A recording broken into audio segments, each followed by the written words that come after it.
Aries, kumusta po kayo guys? Okay, so Aries, ang reading natin is ano bang kaganapan sa iyo ngayong November 2023. Okay? So guys, maraming salamat po pala sa walang sawang pagsubaybay sa ating mga reading, and kung kayo ay bago pa lang, mag-subscribe na po kayo guys, and i-click mo na rin yung ating notification bell para lagi po kayo guys updated sa ating mga bagong upload. So tingnan natin guys ang reading mo ngayong November 2023. Aries, Sun, Moon, Rising, and Venus sign. Ganap po sa kanya ngayong November 2023. Spirit Guide. Okay, so guys, meron tayong Knight of Pentacles.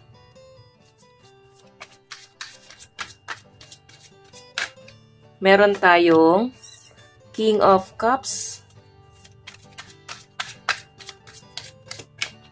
Meron tayong Three of Cups. So, I think yung iba sa inyo guys naguguluhan, Aries, no? Meron ako nakitang dalawang tao dito na maaaring na-involve sa'yo. Okay?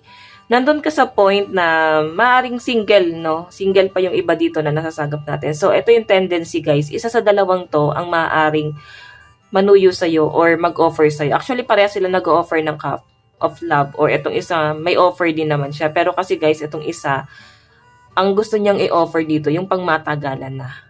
Kumbaga, stability talaga yung gusto niyang i-offer. So, medyo madiskarte talaga tong taong to. And, maano siya, magaling siya pagdating sa pagmamanage ng pera. So, dalawa yung mag-o-offer sa'yo dito, no? So, parang love life agad ang lumabas dito kay Aries ngayong November. So, maaaring maguguluhan ka sa dalawang tao pagdating sa love life mo. Yung isa dito, guys, yung i-offer sa'yo, love naman talaga kasi cup of love. Okay? Yun nga lang guys, wala ka pang gustong tanggapin sa kanilang dalawa. Kung makikita mo, 4 of Cups, nakatingin ka doon sa 3 of Cups. So, nakatingin ka doon sa trauma mo.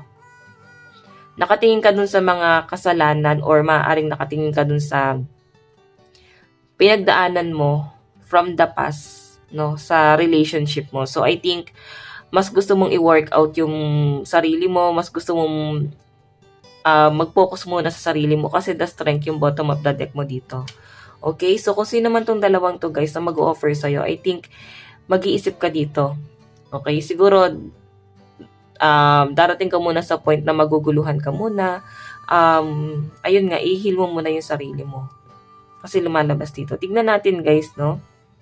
Ayan. Tignan pa natin, Aries, Sun, Moon, Rising, and Venus sign. Aries, Sun, Moon, Rising, and Venus sign. Kaganapan po sa kanya ngayong November 2023.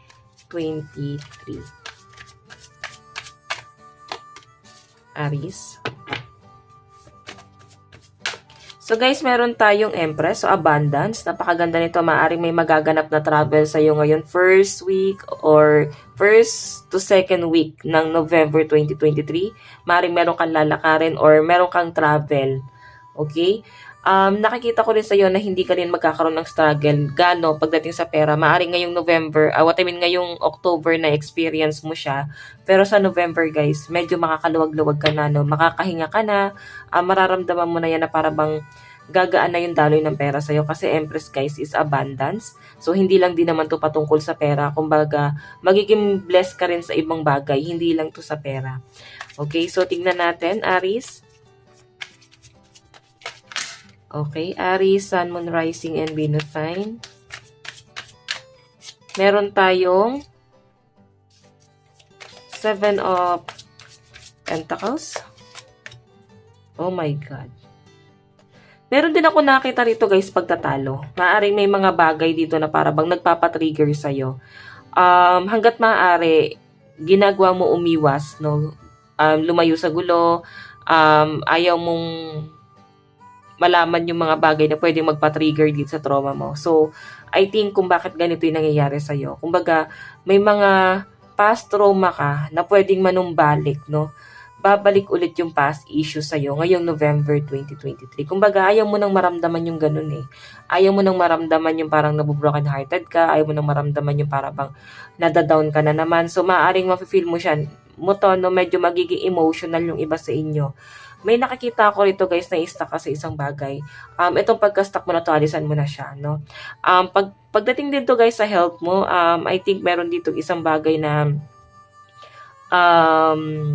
kung may sakit yung mga Aries, para bang i-cure nyo na siya ngayong November. So, magpapagamot or papa-opera, papa-surgery. Kung wala naman sakit, may nakita ko mga magpapa-surgery dito ngayong November, or pwedeng i-enhance nyo lang inyong physical appearance. Baka magpapariban, di ba uso naman yan, no?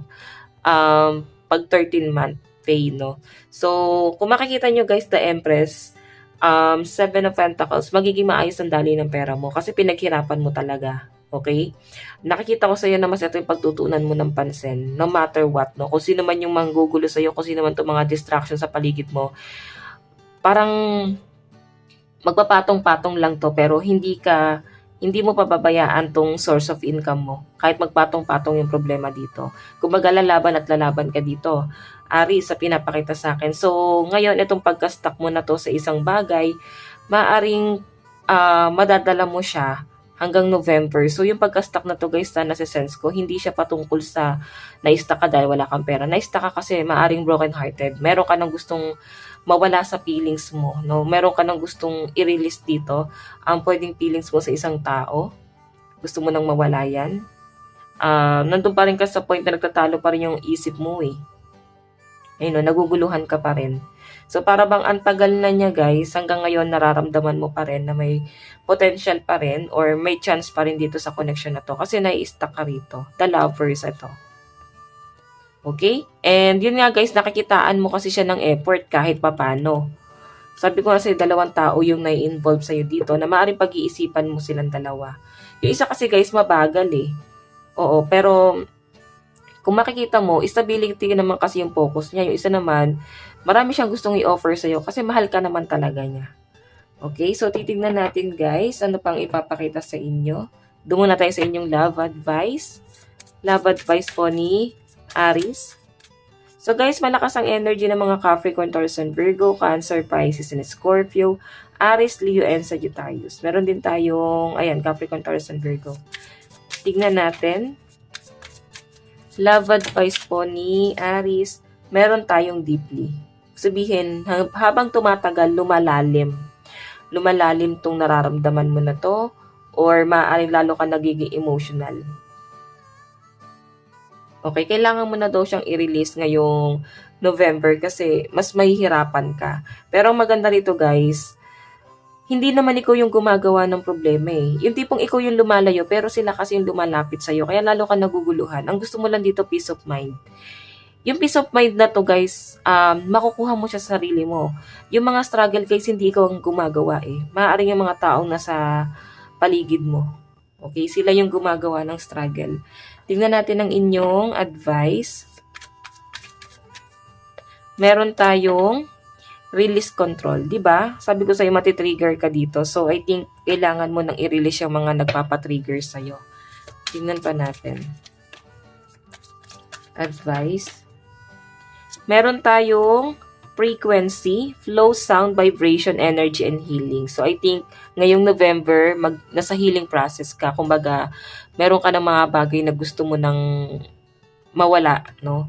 Mga nagpapabigat sa'yo, mga bagay na nagpapasakit pa sa'yo. Hanggang ngayon, dala-dala mo pa rin. So, I think, ito yung pinaka-the best na paraan, no? Ito yung pinaka-magandang araw ngayong November 23. Parang ito yung pinaka-magandang buwan para sa'yo na i-release lahat ng mga blockages. Okay? So, I think marirelease mo na yan, guys. Okay? So, guys, Aries, ito lang naman ang inyong reading. So, meron tayong number 38. Okay, number 38 and 12. Yan ang lucky number mo ngayong November 2023. So, Aries, ito lang ang iyong reading hanggang sa muli. God bless and love you. Thank you.